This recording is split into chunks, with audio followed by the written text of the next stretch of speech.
Welcome to another episode of On the Capo podcast. I am your host David, and alongside yours truly, as in every week, we have our good friend John. How you doing, John?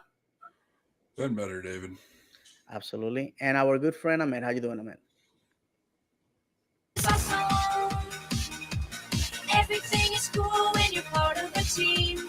Everything is awesome when we live in our dream. Woo!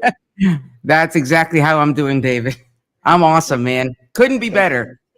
Fantastic. No, absolutely, absolutely. I believe it, my friend. I believe it. First of all, I would like to remind everybody that we are on Instagram, we're on X, we're on Instagram, live on X, live on Facebook, live on Twitch, TikTok, Threads, Blue Sky, as on the Capo podcast. We are on Apple Podcasts and Spotify on audio, and we are right now live on YouTube at Davis Channel 76. So we want to thank everybody that has joined us already. Before we move forward, I want to thank our good friends from Orlando Lions Den podcast. And my apologies because I we had very little prep time. And before I move on, I'm gonna send you the picture that was taken from the boys. This So one? let me see which one. There we go. That's all of us. There was one of the guys by themselves that I would like to add to that pile, if you can add it once you get it. I want to thank Cleon and Mike and both Alexes and JJ and Eddie, brothers to me, people that gave me my first opportunity as a podcaster, people that inspire me to as a guest on one of their shows to start Tiro de Esquina podcast, which for 4.5 years, alongside my good friend and brother Kevin. Kenneth, I'm sorry, Kenneth Ortiz. We were the only Spanish language podcast covering Orlando City. We had a great following in Latin America and Europe. And, since other people have taken it over, that brand, and have continued the show without me. But is it was a great moment for us to come together as a fan base, not only ourselves but the guys from Lions Blog, the guys from OC Fan TV, were there support the boys, and it was a great night. Hourglass Brewery, there on 2500 Curry Ford Road, the Hourglass District. It was a fantastic night. There was we had a lot of fun. Unfortunately, the results did not match. So I would like for you guys to say a few words about your experience in this event. I'll go. It was a great night. It was a great night. It was nice to be um around a bunch of family. Honestly, it felt like, even though there was a bunch of fans we just met, um, we all had something in common, good or bad, and you can really sense it. Then everybody was super friendly, and Cappy's food truck was amazing as always. The Absolutely. vibe was just great, man. It was like a really chill vibe. It was really nice. Um, like you said, it's unfortunate the outcome was the way that it was, but yeah, it was great. I'm definitely looking forward to the next time they have it. Fantastic, John. Yeah, it was a lot of fun. I wish we could have more of them, of those type of watch parties where a lot of people get together and chill and watch it. At a smaller community place like that. It was a great turnout. I was actually surprised. Everybody seemed surprised from Lions Den and from Cappies, the amount of people that showed up. Um, Despite the loss, it was a good time. Caught up with some people that I haven't personally seen in a while. So yeah, it was a good time. Wish we could do more of them. No, for sure. And a shout out to Adam from Cappies. They ran out of food.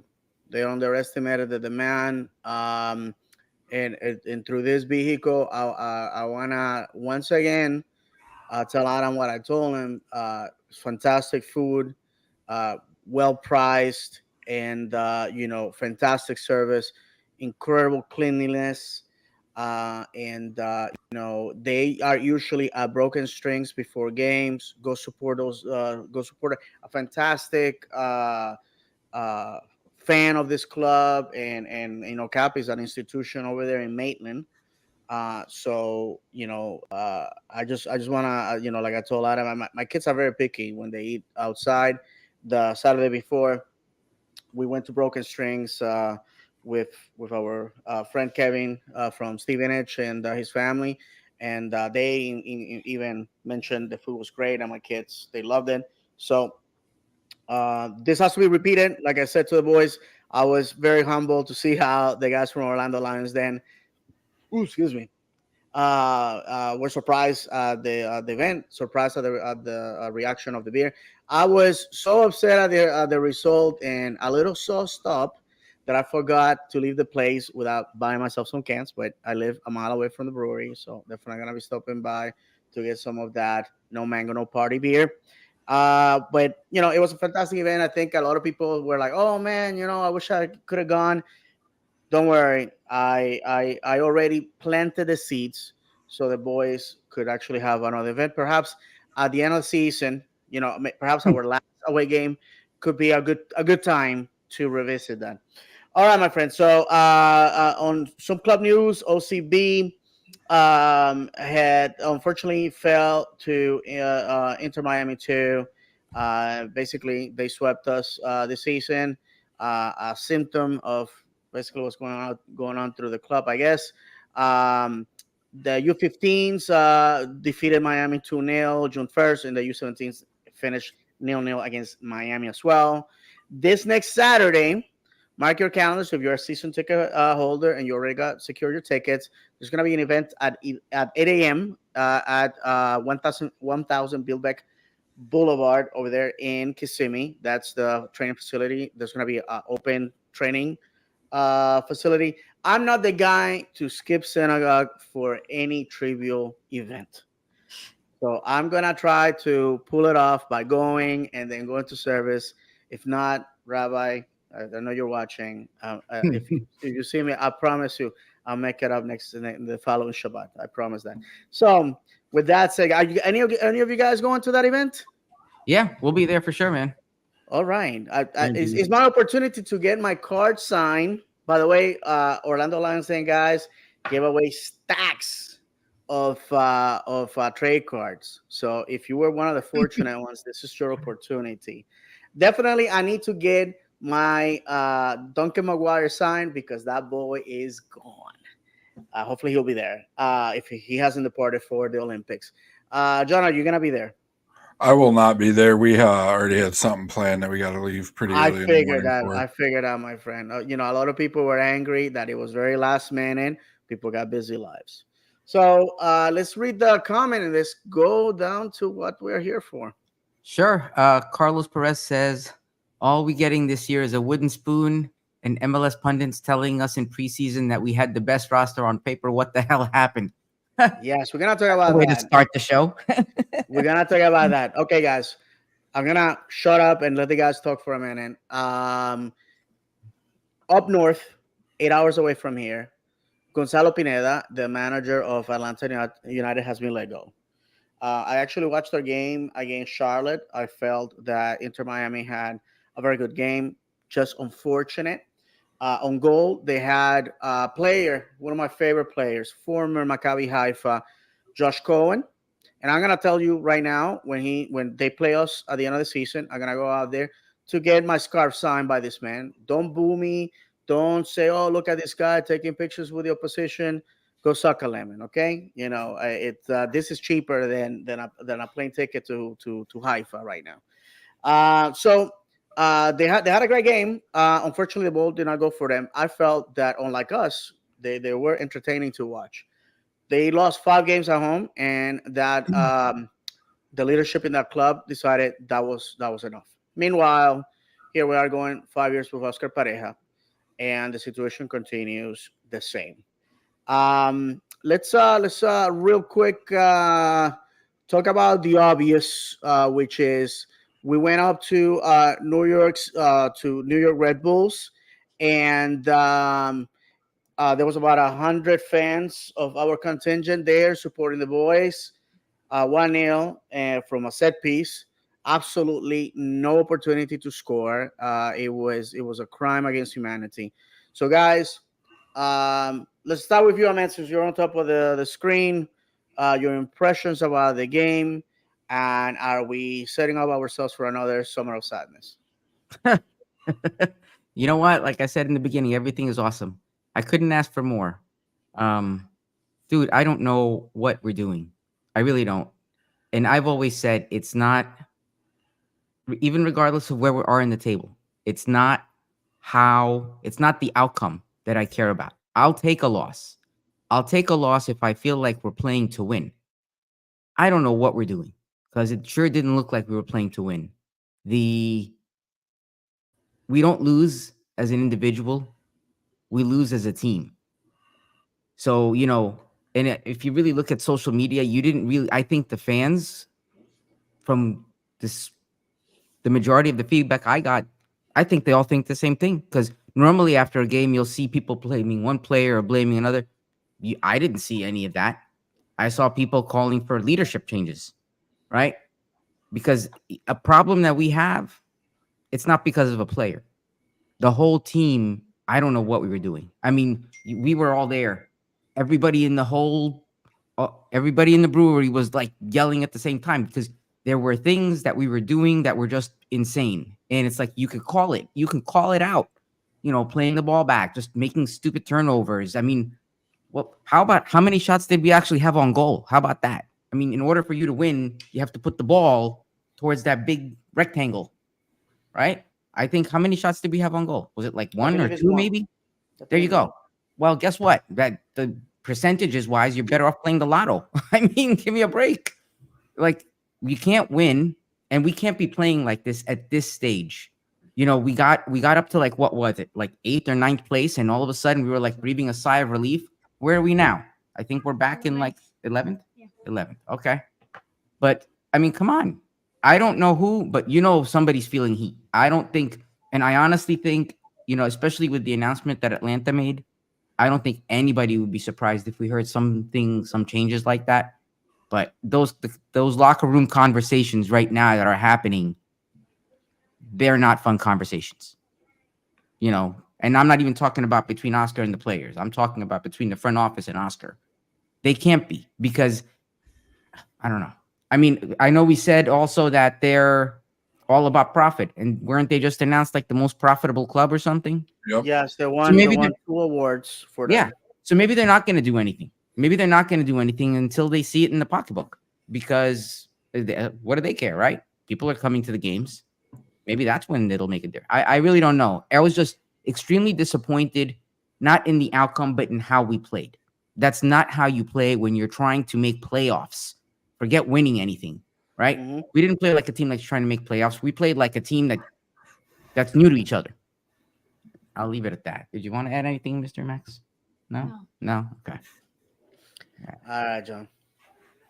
Yeah, we officially had one shot on target. Point 42 expected goals. But we passed a lot, to where, I don't know, to each Oh my other, away God. from the goal. This is a, team that for 2+ years now has consistently not passed the ball progressively. The one player we had that passed it progressively left at the end of last year. Everybody else, they get into a tight situation, their first thing they do is turn around and pass it backwards. And somebody I forget who it was, somebody at the watch party said, well, you can't turn it over passing it backwards. He's right. He was saying it very tongue in cheek. But it's like this team has, for the second year in a row, until about 2 weeks ago last year, but for basically two seasons in a row, we've started the season with zero identity on offense, zero plan going into the attacking third, And to me, it's just a bunch of hope. It's just a bunch of let's hope this works. This Hmm. might work. Not this is what we're going to do. This is how we're going to score. And sometimes, yes, you do have to change your game plan around because the opposition, if they're doing their job well, is going to try to stop that as well, best as they can, and you have to change it up a little bit. But everybody knows every match we've played this year, and even at the towards the end of last year, it started to show. And I feel like it's also a microcosm of what we did well last year that teams eventually had to adjust to stop, which was attack it down the left, cut it back, and get a scoring opportunity there. If you look at every match we've had, defensively, those teams have been playing a very mid to low block against us and just saying, hey, do something where you guys can't bring it down the wing and center it. Do it. Miami did it. The first time we played them, Tigres did it against us for 2 matches. And every team that I haven't mentioned has done that for the entire season. And it's because when we go on the attacking third, I've been preaching this for 2 years. There's two options our guys have when we have the ball coming into the attacking third. Kick it into one of our teammates' backs or turn around and pass it backwards. That's basically all there is. Nobody's coming to the ball. Nobody's showing to the ball. Everybody turns their back and runs towards the goal. Sounds a lot like recreational soccer when I was 10, 11, 12 years old to me. So if I can see it, and a number of people I've talked to can see it, I'm sure you guys see it. I'm sure the majority of the people watching can see it. Why can't our coach, who some people claim to be, Jose Mourinho himself, who can't be replaced because God forbid we go and try to do better for our team, but he can't see that. Something very simple, something that is taught when you get to the higher levels of soccer past 10, 11 years old. You show to the ball. There's just no movement on offense. We don't have the opportunities. We have the players, and it is absolutely ridiculous that this team is in the state they are with the players they have. Yes, they have a very low salary. That's because a lot of the are very low. Our profit is very high. That's because we bought the players a lot of the players we have when they were 20, 21 years old and undiscovered. Take out Cartagena, Janssen, undiscovered, Brecalo, relatively undiscovered, Duncan, we got him straight out of high school, and I could go on and on and on. So other teams can do it with less skilled players than what we have, but for some reason we can't do it. It's upsetting. It's ridiculous. And I know I went a little off topic because we were talking about the match on Saturday, but Saturday to me was just plain and simple a microcosm of what's been going on the entire season. Absolutely. Before I give you my thoughts, if we can read the last two comments.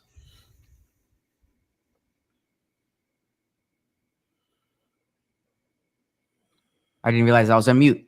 Colin right. OCSC says ATL have 10 points from home games. We have 6. I admire ATL's commitment to their home fans because staff is held accountable. This has been a problem since last season for us. Absolutely, Colin. And then Carlos Perez says, Cleon said it, and David mentioned it in the last episode. Bazan was leaving was the nail in the coffin. I believe, too, that Bazan was the success of Pareja. And honestly, after you mentioned that's really the only thing that makes sense because we couldn't figure out what the difference is. I said it day in, day out. It's the same player. So what's missing? And that's a key piece. I mean, you really don't think about it, but what does a manager have other than his assistant coaches, right? Like those are he relies on them like his right and left hands. So and El Profe Bazan left us for an opportunity to be the head coach in Mexico. Oscar, obviously, after years, a leader does that. They harvest potential individuals, and then they grow and they have to move on. And this time to the detriment of Oscar Pareja. I always said, and there's a there's a story in the Bible, if I may take a second, where um, while Israel was in the desert, they go to fight a war, and Moses is on top of a mountain, and God tells Moses, if you hold your hands up, they will win, but if you lower them down, they will lose. And obviously, he will get tired because he was an old man, and he will lower his hands, and they will start losing. So what happened was his assistants held his hands up. And I think that's what's happening here, my friends. We have a situation where our leader, not to take away from Oscar, lost the brains of the attack. Nobody's arguing that finishing second last year was an achievement. Nobody's arguing that we had a fantastic run in the Open Cup, which could have ended 3 or 4 times to my account. And let's say we, we had the luck that we played every single game at home. But like you can't live in the past, just like Atlanta, who won uh, the MLS Cup in year two, Open Cup in year three, and since there have been nothing.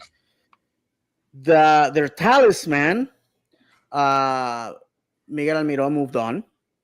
That man doesn't even remember being in Atlanta. Then you have Jose Martinez, a man that was a Golden Boot and MVP of the league, that has completely disappeared from the stratosphere. Nobody knows where this man is at. I think that I had to remind myself that he plays in Montreal because we haven't heard from him since, not even when we played them. And the fact is that when this news about Gonzalo Pineda was posted on the Facebook discussion group, I said, "Great!" Since last year, we were seeing this decreasing talent or something like that, and somebody was like, "Who are you talking about? Pareja, blah blah blah." And I get a response this big, and I was like, "Well, if I said I was talking about Atlanta because that's what the news is about." But since you bring it up, uh, we play lackluster, predictable at times, and let's say it, we are scoring less and less and less and less goals. This is probably one out of, I think, out of our last games. I can't remember the amount, but we have 4 games where we have failed to score a goal. We have won once at home, 6 points at home, like Colin mentioned, and I finished with this. The thing that I took with me Saturday night. Ahmed and I were watching the game at points because I'm a social butterfly. I go here, I go there, try to spend time with everybody. And there was a young woman that I can't remember her name, but I recognize her. She's been on Twitter for ages, and to me it was interesting to hear people their train of thought talk rather than the 250 characters, right? And the frustration of the fans is palpable. They are tired of the poppy specials. They're tired of playing from the back. They're tired of basically going on the counter attack only to finish in the final third stop and pull the ball back. Makes no sense to me. And the one thing that left an impression was when Kyle Smith came in, the whole place went, no! Not because they feel that Kyle Smith is a Yes. bad player or anything like that, but Kyle Smith is a harbinger to a white flag. Kyle Smith comes in, we're giving up. We're going for the tie, or we're just saying, that's it. And when that happened, people were frustrated. It's a 1-0 game against a team. And I mean, if you have the image from last year. Last year at this time, we defeated those guys 3-0, and I believe that was at their house. Yes, it This, was. this image 3-0, we beat them, and this year they beat us with a set piece that, in my opinion, wasn't a foul. I can be corrected, and they nailed it. Look at that, 3-0 last year, and now we lose 1-0. Unbelievable.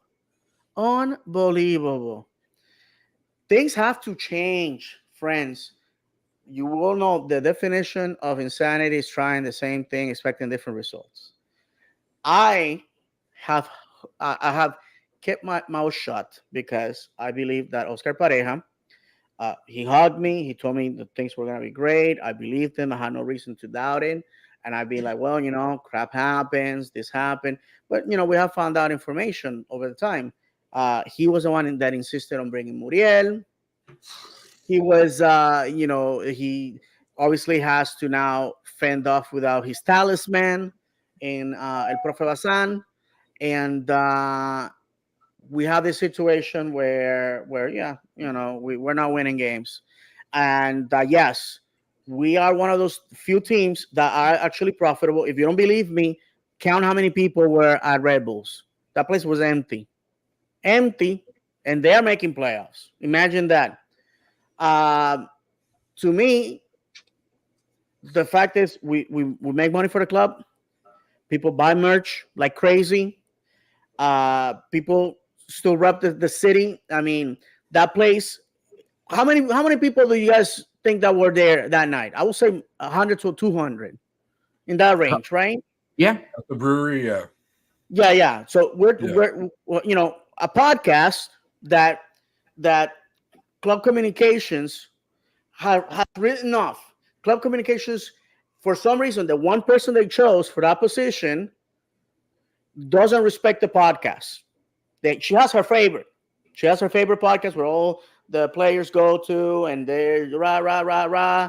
And a guy that complains about the food. Oh, they don't have enough tacos. Where's my free ticket? Somebody was parking in the park. And it's not the person that you think that it is. It's one of the oldest podcasts. And for some reason they love those guys. They love those guys. And then fans that pay for their own licensing to broadcast, fans that do this for the love of the game. I remember going as a guest on Orlando Lions Den podcast in that 2018 horrendous season.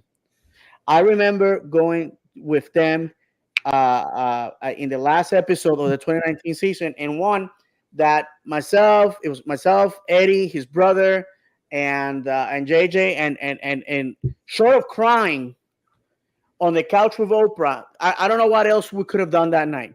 It's just four guys at 11:30 at night in a bar in freaking Sanford, Lake Mary area, talking about the club they love that doesn't seem to understand what it is to win a game.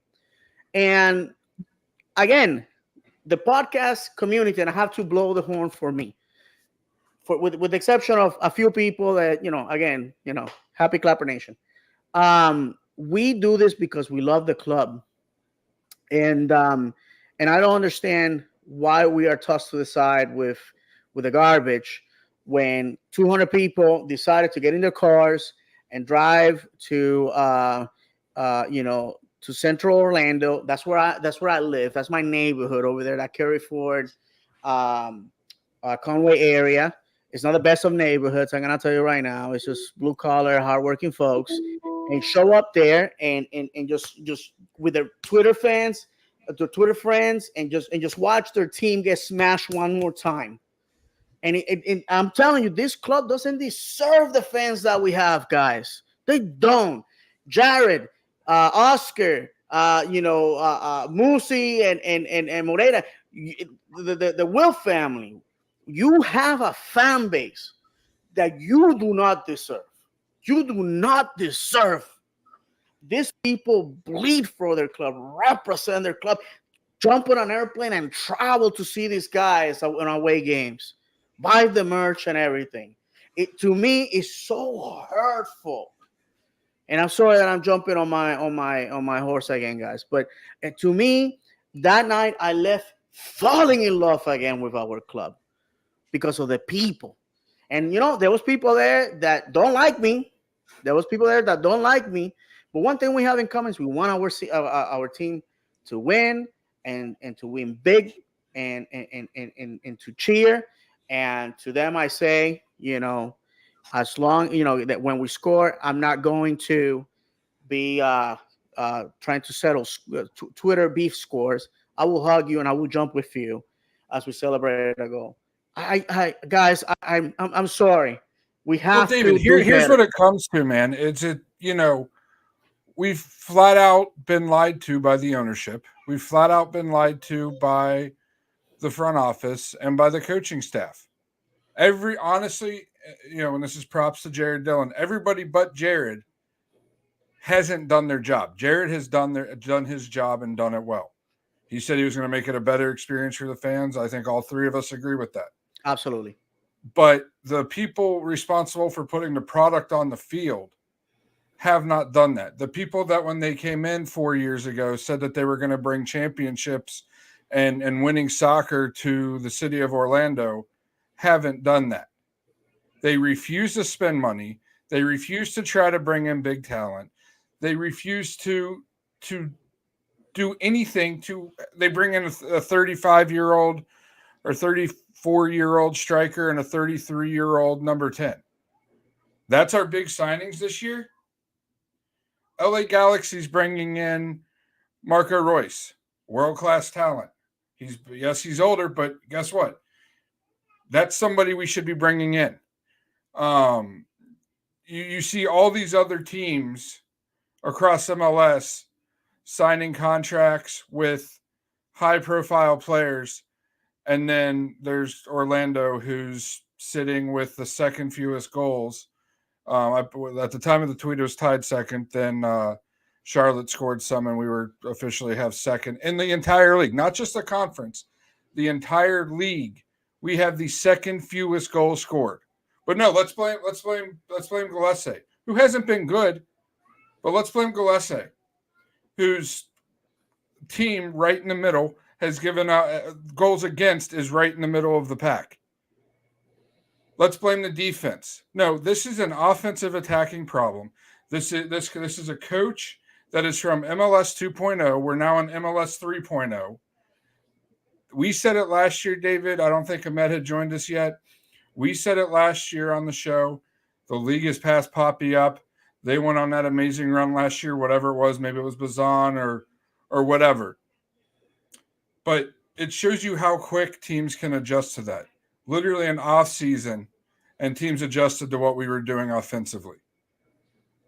I said going into the playoffs, my worry is we're going to get into a match, do or die match, and Poppy's going to go back to what he knows, and that's sitting back defensively and just hoping to hit on the counter. Well, guess what they did against Columbus? And yeah, they held Columbus until we were down to 10 men, but this was a Columbus that was playing with one true center back. Last year was our time to win the league, and because of the coach, we didn't win it. Because of the mismanagement of the tactics, we didn't win it. I'm tired of it. I'm tired of being lied to. I'm tired of hearing, oh, well, the season's still long. Oh, well, you don't win trophies until December. The only trophy we are winning this year, and Carlos said it, in the first comment there, the only trophy we're winning is a wooden spoon. And wooden spoons are for 2018 and 2017 and 2019 or whatever. I try to block those out of my mind. Not 2024. Not when we have owners that come in here and say they're going to bring winning soccer and championships to Orlando. They've brought one. That's a championship, not championships. Mm-hmm.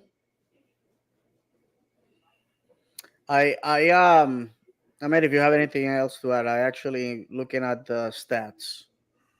No. I mean, we honestly, you guys know, we could sit here and talk about this for hours. So I think we just go to the stats and Yeah, one thing I would like to mention to you guys, we're 22nd in yellow card accumulation out of 29 teams with 29 yellow cards in 16 games, something commendable. Now, if our captain looked at this and realized that the suspension that he served in this game comes from 5 yellow card accumulation for talking back. None of the yellow cards this year given to our captain Robin Jensen have been for football actions, talking back. And you got to remember, as the captain, they sort of get a lot of leeway from the refs, and still the man manages to get yellow cards. I'm sorry, if we were here to call out things that our former Captain Nani said and did, we have to do the same with Robin. But the fan base has their protective people, and we can't say nothing about bad about Robin. When it comes to top scorers in the league right now, there's 42 places. Obviously, there's multiple players tied in the position. That we only have one player in that list, one player, and yes, it's not a DP, and it's Duncan McGuire, that in 16 games has 5 goals, and it seems like forever since the last time we saw a Duncan McGuire goal. He's tied in the 26th position, which there's like, I don't know, 14 people there. On assist, we only have one player, and again, you would have guessed correctly. None of our DPs are found in this list, and is Nico Lodeiro, with 6 assists in 16 games, tied in that group of 11. And to me, to quote our good friend Cleon on one of the shows of Orlando Lions Den podcast, he said, and this is 2019 season, if I'm not mistaken, and I keep quoting him on this because he's spot on. A DP should be a starter, a game changer, and a goal scorer. We have a player like Duncan McGuire, outscoring a guy that we got for free, that we pay peanuts. Meanwhile, Luis Muriel is making $4 million for 2 goals in one game. 2 goals in 16 games. And then we have uh, Facundo Torres, who I don't know, maybe somebody has kidnapped his family or has some some pictures or some video, something on him, because he has digressed so far, laughable, that at one point European powerhouses consider this kid before we even sign him. He has 2 goals.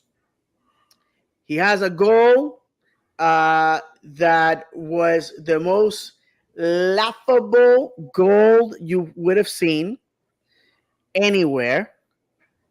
Anywhere. It's, to me, is incredible. Who did we play? Chicago, right? I don't even think we have talked about that. Yeah. We completely forgotten about the game. The most ridiculous goal, and we concede in a way that I think Pedro Galese needs to be investigated. How do you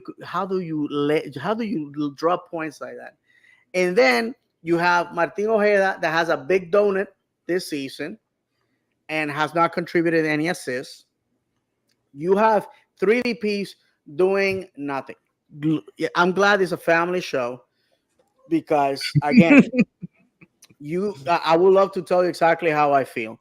The fan base that was there Saturday at the Hourglass Brewing, they know what needs to happen. They know what needs to take place. The problem is that a small minority on Twitter and on Facebook and on social media, they're like, no, Oscar is the best guy ever. We gotta give him time. 16 games in. Next game is 17. It's a half the season, friends. And we're not in playoff contention traditionally, statistically. And I have a friend that interned with the statistics department at MLS, and numbers do not lie. Do not lie. Statistically, if you are not on playoff contention by June 1st, you are not going to make the playoffs. Right now, we need, if you're a person of faith, I want you next weekend to go to your house of worship of choice and start a prayer circle. Talk to the imam, the rabbi, the priest, the pastor. Talk to somebody, because I have news for you. We're going to need all the energy from the heavens to make playoffs. I just don't see it. Oscar, prove me wrong. We thought that we were bad last year. Look at where we are right now, guys. And if we can go to the Chicago game for a minute, because we completely forgot, because we're shell shocked. We score probably one of the ugliest goals ever. And when it's time to pack our bags, pull the wire, put it in the back of the car, grab the bags or the water bottles. We can see one of the cheapest goals you will see in MLS this week. Any My neighbors already know when the opposition scores because they hear my voice, creating new cursing words to the heavens. Can we say anything about Chicago? Pretty much, even though it was a win, feel like it was a match to miss or match to forget about, or a draw. I'm sorry, a match to forget about because Chicago's absolutely terrible, and obviously we're not much worse than they are because we couldn't score more than one goal that everybody all over the world was making fun of. It was so bad, and people were making so much fun of it that the MLS took it down that night very quickly. And, I mean, the fact that that was our lone goal and we couldn't really create anything else, and we let Chicago have large bouts of possession throughout the match, it just goes right on par for what's been going on this season. And I would like to translate. That's a shot for the benefit of those in audio. That's a shot of the Twitter account by El Tiempo newspaper out of Uruguay. It says video of the unbelievable. It's inedita is probably like more like ludicrous, really. Score by Orlando City against Chicago of the MLS. And then at the bottom is the candidate for the worst or ugliest goal of the year. Season's not over, and they're already baptized. And I'm gonna tell you the truth. This definitely gonna win this hands down. If we had an award for ugliest goal, this is it. This is unbelievable. Goodness. I mean, a forgettable game, and the way that we conceded, I mean, guys, what's wrong with Pedro? I think something has to be happening at home. Something has to be happening at home. And we are talking about all this. I would like to, Ahmed, if you can show that image. This image comes from the Instagram of Pedro Galese. And for the people saying, "Oh, he lost the locker room," and the players don't want to play for him. Listen, Oscar is an awesome guy if you meet him. After barraging that man with a acidic question at the pareja perspective, that man hugged me, made me feel awful, He melted me away. Oscar is an incredible guy. Those guys care about Oscar. Do I want him gone? If that makes us better, he's a great personality, great guy. But something has to give. We have a comment there, Ahmed, if you don't mind. Yeah, Carlos Perez says, imagine where we would be if Duncan's trade went through. I don't think any of us want to. Honestly, you know what? I say we wouldn't want to imagine that, but who knows if that went through, what would have happened? What could have happened? Carlos, how you got to do me like that, Papa? No, wow. This is going to keep me up at night. I can't sleep now. And then Team Bedoya says, even if we squeak in, it's one and done on the road, no doubt. Yeah, I'm gonna have to agree with Team Bedoya there. I think in 2020 when we made the playoffs was such a monumental moment in the history of our club. But making the playoffs to me is no longer it's an expectation. It's not a goal. Winning should be, lifting the trophy should be at this point. We have seen clubs with more expensive rosters carrying white elephants. What I mean with that is, players way past their time in their glory days, and winning it. There's a club right now with a star above their crest. They don't even have a stadium. They already won a championship. We should be embarrassed. And New York City won that championship with a manager that came for one season. I don't even remember the guy's name. He just boom, boom, boom. And if you ask the New York City fans, hey, who was the manager? I don't know. Some guy came from Europe and he's gone. They don't. Well, they couldn't even name a player on the team, let alone today. Yeah, for sure. Let alone their manager from 4 years ago. Columbus wins this season, this decade, twice with two different managers. So, guys, what is it? Is it the organization? Do we need to look at Luis Musi? Do we need to look at Ricardo Moreira? And I have a good relationship with those guys, by the way.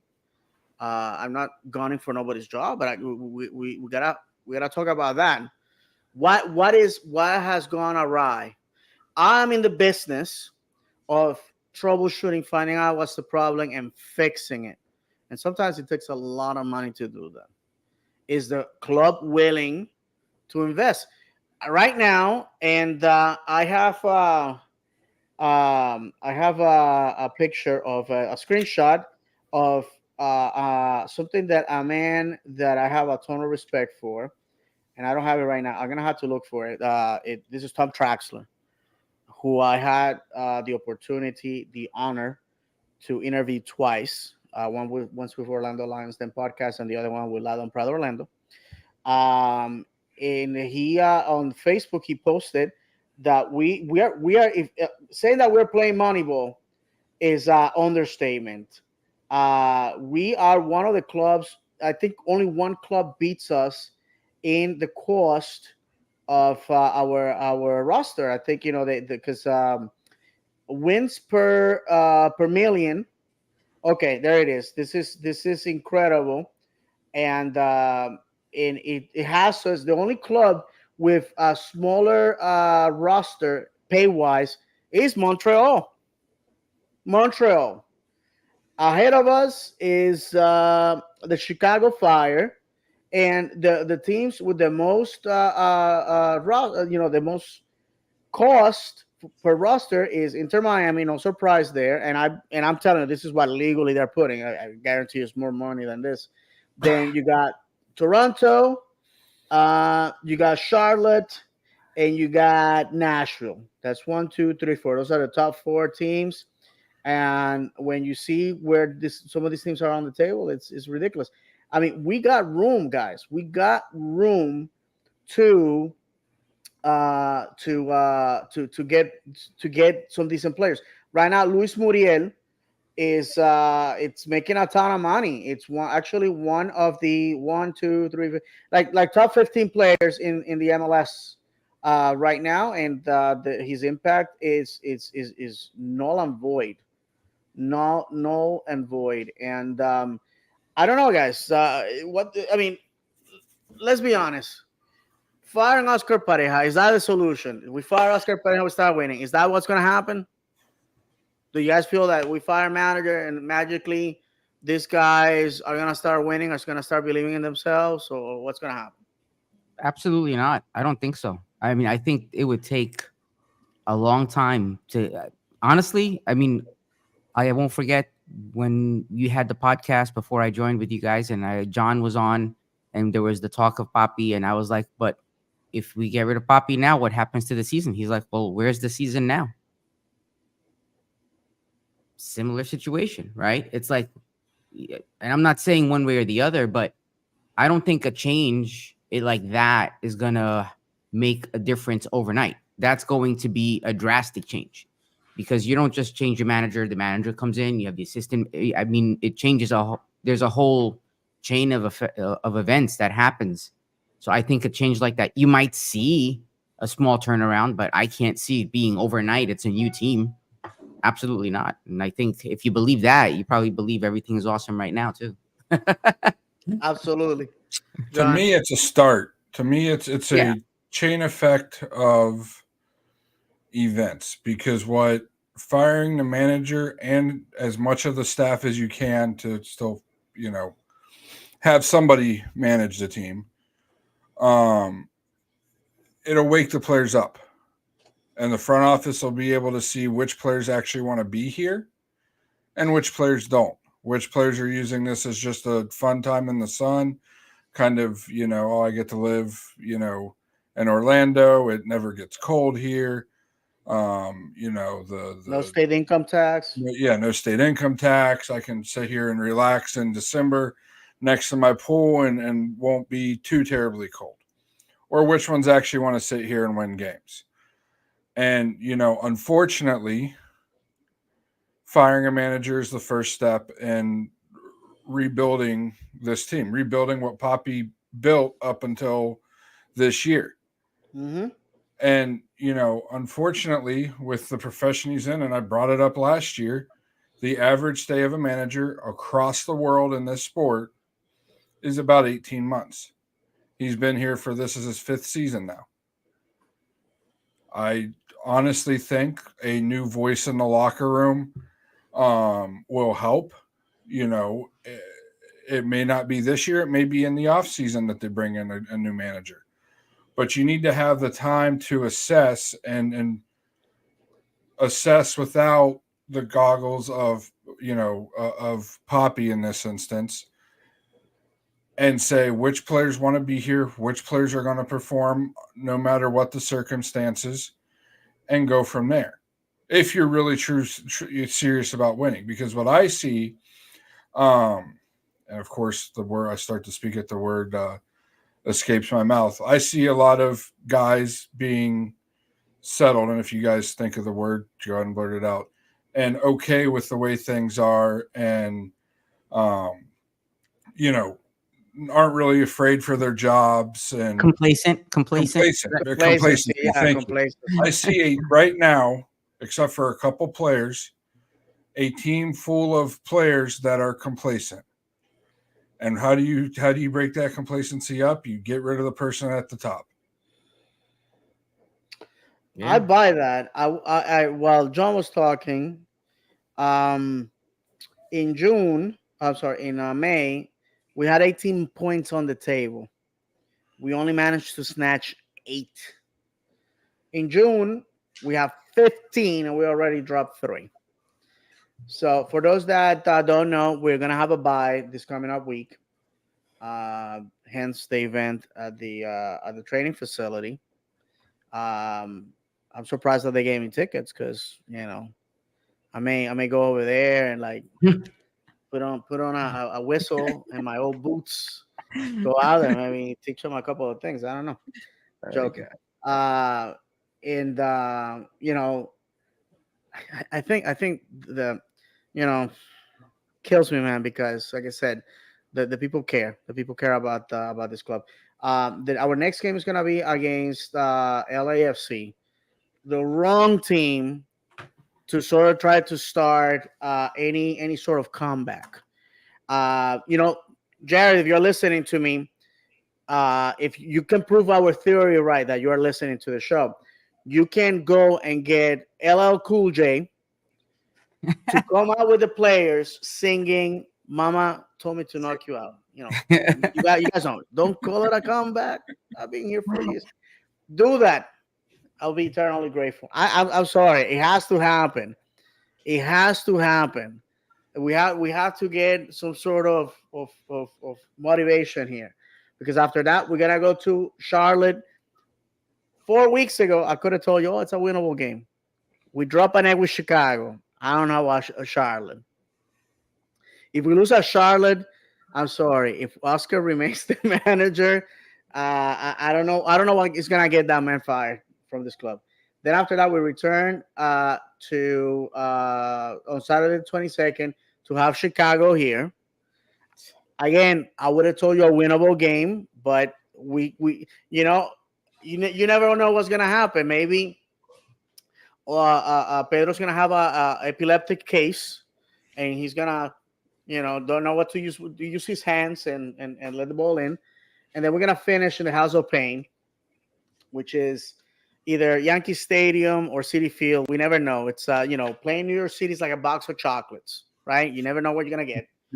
And our results, and not only us, the league. I have a video on my channel if you want to watch that, where I actually study the size of the pitch and all that, and playing in a baseball field has been an unfair advantage for this club. And then after that, we go into July.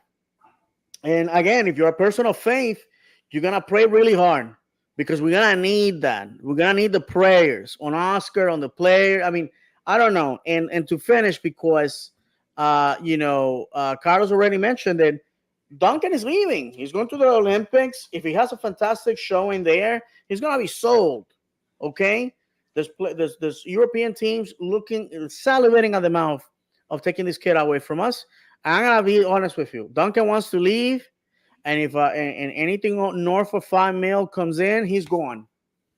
And you know what's the saddest thing is we sold DK for 10 and a quarter, and Duncan and DK, with all the respect to the young man, he's nowhere near the player that Duncan Maguire is or the production. And we're gonna give away Duncan for half. It's insane to me. Insane. We got some comments if you don't mind Yep, reading those. I got you. Magic City says speaking facts over here. And Thank then you. Colin says we've played 5 of 7 playoff teams in the East so far and lost to them all. I wish you had more positive stats to share. You No know, need to that's apologize, Colin. I yeah, mean, it's yeah, the man. reality. You know, well, right now in other places on the web, they are everything is awesome and waving flags. We're telling you the uncomfortable truths. You know what's Yeah, crazy though, to kind of break everything up a little bit, yeah, man. is DK is only not even is not even a year older than Duncan. My goodness. DK actually just turned 24 today.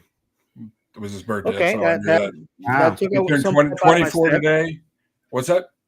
That took some pep out of my step. I'm over double their age. But anyhow, Yeah, But continue. anyway, my point is like, to go with the DK thing and him being injured, he still has a lot of years ahead of him. But Wait a minute, John. You're telling me that I was 24 years old when this young man was born. yep. So what you're telling? Ugh. yeah, we both were, David. All right, I gotta get out of here. All right, go ahead, man. Sorry. Uh, But yeah, well, I that's mean, and you got to think we're losing. Let's see, this week. Luckily, we don't have a game this weekend, but probably next week, we're losing Cesar, we're losing Torres, we're losing Cartagena. I'm guessing. I don't recall if I think they've been called up. We're losing Pedro. Pedro. We're losing Duncan. Um, We're losing Brecalo. Brecalo. Probably Dagger Dan. I would imagine. I haven't Yeah, because don't of recall Euros. seeing Yeah. that. So yeah. we're gonna not have a team to play LAFC. Come on, man. Be optimistic. We're gonna win. OCB. 3-1. 3-1. We're gonna win 3-1. OCB. We're gonna pull with OCB, bro. Maybe just maybe this time we're gonna play the magician from San Juan, Puerto Rico. Wilfredo Rivera. I've been salivating out of my mouth. In my Mhm. head, he scores and I toss him a Puerto Rican flag and he pulls it out and everybody goes buck wild. And, and In my head, I have made that scenario many, many, many times. and But the anyway, other thing is, you were talking about the schedule. Is you look at our schedule over the next 2 months leading up to the fake tournament in August. mm-hmm. We have a lot of short weeks, a lot of Wednesday games, a lot of Saturday to Fridays. So all those people want to sit there and make excuses for the team earlier in the season that they didn't have rest. The next 60 days or so is just is busier than it was at the beginning of the season. That's why I'm So like, throw people the say, "Oh, towel. Put OCB on that they guy. just need time. Trust the process." I still believe in Poppy. His number one job is to win soccer matches. Has he been winning soccer matches this year? No. And it's to win more than you lose, not the other way around. Enough said. Yeah. All right, guys. We're running into the hour. Yep. We absolutely have nothing good to say, other than the fact that at least the Pride is doing good. For a lot of people, has been on Oasis going to Pride games. Um, I at least for most of us, come August, we can take refuge in our European teams. Season starting, lots of hopes. Um, I don't know. We started with so much enthusiasm in the having the talking heads say, "Oh yeah, man, Orlando City is gonna go all the way. They are supportership candidates and all that." And the fact of the matter is that none of that has come true. And I am for one, I can put up with a bad season, right? A bad season where nothing really happens. The problem with us is that in our 10 years in the league, five are complete, dumpster fires, complete disasters, in which we failed to make playoffs. We fired managers on a whim. We never gave opportunity to players. We never gave opportunity to managers. We were humiliated at the fact that we couldn't keep a guy like Kyle Aaron here because we wanted to be cheap. Um, and at the end of the day, like the boys have said already, it's the things that happen off the pitch in the club, like the game day experience and the events with our friends and all that, that like keeps us going. And somebody told me at Saturday, hey, we have no relegation, so I don't understand why people are so upset. Next year we'll just go do it again. And it's true. I just, like, after 10 years and thousands of dollars and hours talking on a microphone to the void. I just want to win. We'll see the meme of the pastor praying, saying, "Hey Jesus, I seen all that you've done for others, and I want that too." Well, I want that too, man. I just want to walk into our stadium and leave lifting a trophy. And you may say, David, but we did Open Cup. As much as Open Cup is, we were denied that privilege this year. We were denied that privilege this year. So we couldn't at least find solace in that.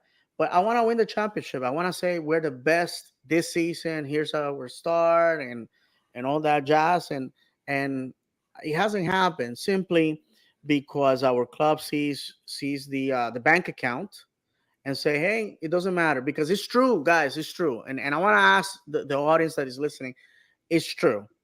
People like myself and John and Amanda and our friends from all the other podcasts, we're gonna be there. We're gonna show up because we're glutton for punishment, right? We're glutton for punishment. We're gonna show up regardless. And we can say, oh well, we need to stop going. Are we? Honestly, can you look at yourself in the mirror and say, I'm gonna quit going to the games? No. The highlight of my week is the Orlando City game, especially if I'm going there present. In fact, I went to see my parents this week, and my niece tells me, "Hey, Uncle, when are you gonna take me to another Orlando City game?" Because again, is the like that's why I got, like I said, I gotta apologize to the happy clappers that put the experience above the game, because it's fantastic entertainment. It is wonderful, the pageantry, the songs, the everything, the putting your purple thing and going, yeah, it's all fantastic. But for us, for the purist, for those that want to lift trophies and want to win games, the thing is not there. And we're gonna have a little bit of rest next Monday. We're gonna have another show. We're gonna be talking about our game against LAFC. Our friends Taylor and Dan, the English Line and Orlando City, UK, respectively, are gonna record with me an episode on Sunday morning, afternoon for them, about their views on what's going on. And we're gonna publish that. We are making it a tradition, mid-season and at the end of the season, for them to come on and have their say. And next Monday we're gonna be talking about that. All myself and Ahmed are gonna go to the event at the training center. So uh, fun will be had, right? If I can pull it off and I can go, because that event ends at 10 a.m. Is that correct, Aman? I think so. Yeah. I don't think Okay, it's if it a ends long at 10 a.m., that gives me an hour and 30 minutes to huff across town to go and pray for championships. So far, I am sad to say God has not listened to me. So we'll see how it goes. Final words, my friends, as we bid adieu to the faithful.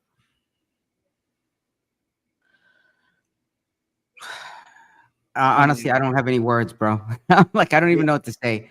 you know what? We just have to keep supporting the team, keep supporting the guys. At one point, we'll look past this, and you know, things will get better. You know what's sad? We had two games this week, and we're finishing 30 minutes early.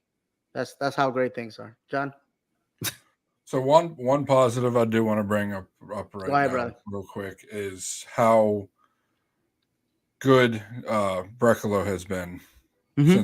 since we signed him. He has been one for a very negative podcast tonight. He has been one very bright spot in it. And where would we be if we didn't? You know, everybody wants to talk about Duncan. Well, they're not getting the ball to Duncan, so the responsibility lies on our defense. And where would we be without Brecalo? You know, we'd have no offense to Schlegel, but we'd have him and Janssen back there um, to play if they played the four back set.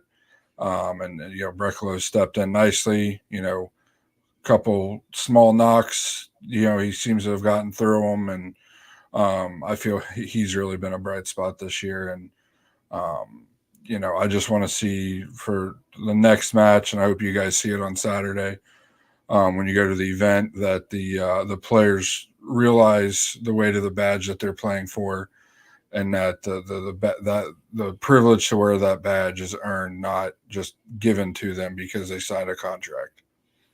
I agree 1000%. I want to mention something real quick. The um, secondary transfer window, or better known as the summer window, opens Thursday, July 18th, and it's going to close Wednesday, August 14th.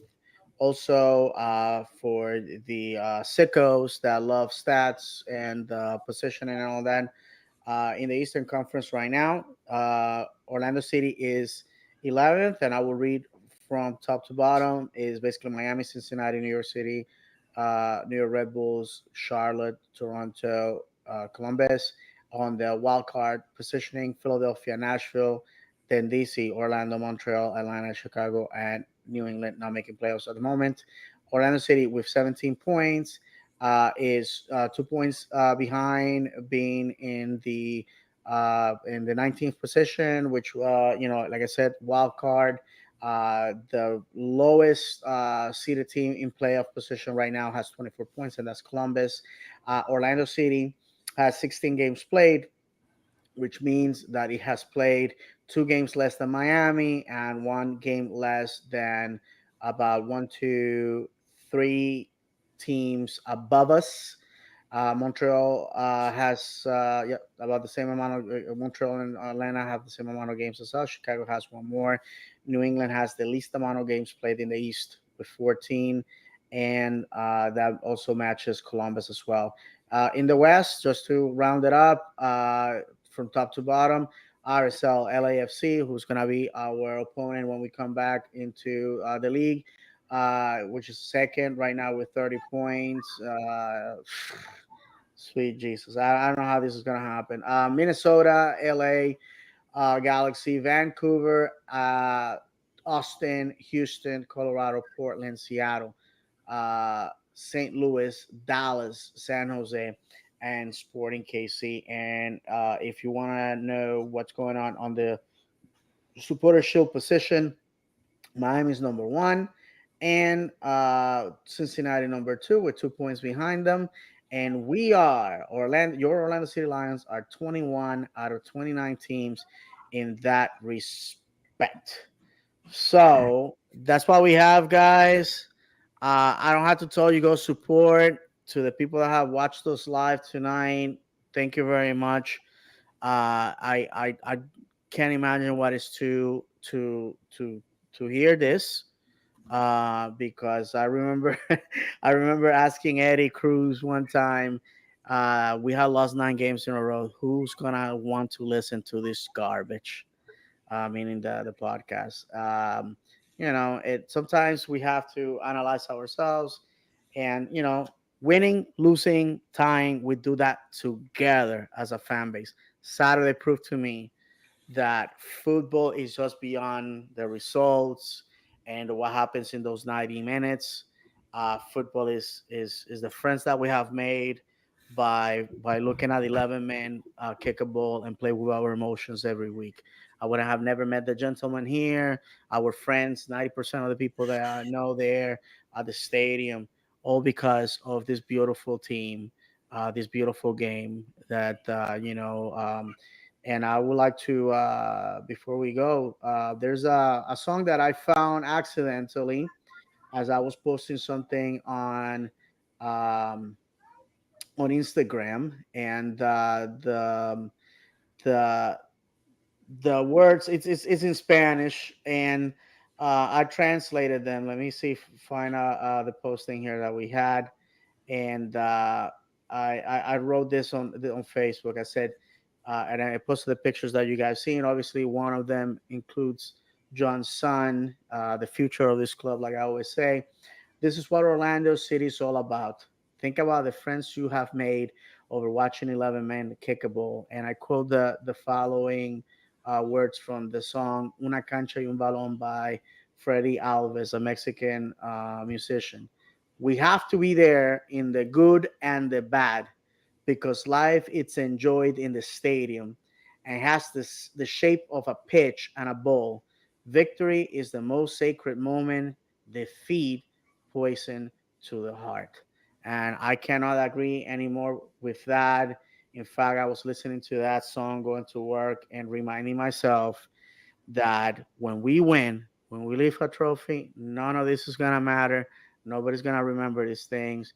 And we have to be Vamos Orlando at all times, up the lines, up the town, because that's all that matters. We have to be in the good and more so in the bad. I made final words for our friends. Vamos Orlando, man. That's all. We just got to If you keep don't pushing. mind reading the last, if you don't mind reading the last post there by Magic City, Yeah, absolutely. Thank you, guys. this show is for you, my friend. I should thank you. Thank you very much. Go ahead, John. Yeah, I don't. I'm talked out tonight. Tired of being negative tonight. No, absolutely. Did we got that Team Bedoya post? Nope. I No, just saw let's that. take It says that. just saying the word Jason Christ makes me feel old, but I don't see this making much better going forward. No, for sure, for sure. All right, guys. So remember, we're gonna have our friends from the UK with us next Sunday. So it's a game. It's an extra pod that you can enjoy or different perspective, obviously. I just pretty much just turn on the mics, let them go at it, and then next Monday we're gonna be talking about what could happen against LAFC. Now that we have seen we're gonna be without a lot of stars, and we're gonna be at home, which has not been very good, and we're going against LAFC that still remembers that the great Luis Nani sent them packing in MLS is back, and since they just enjoy beating us. Could we have another moment like that? I don't know. We'll see. We'll have to see. All right. Well, I would like to say goodbye to you guys. The only way I know how by reminding you that football is cruel and unpredictable. Football is played on grass, not on paper. That football is a battle of talent and an ounce of luck. And if you have not cried over football for joy or anger, have you really football? From myself, from Ahmed, from John, may God bless you. And as always, vamos, Orlando!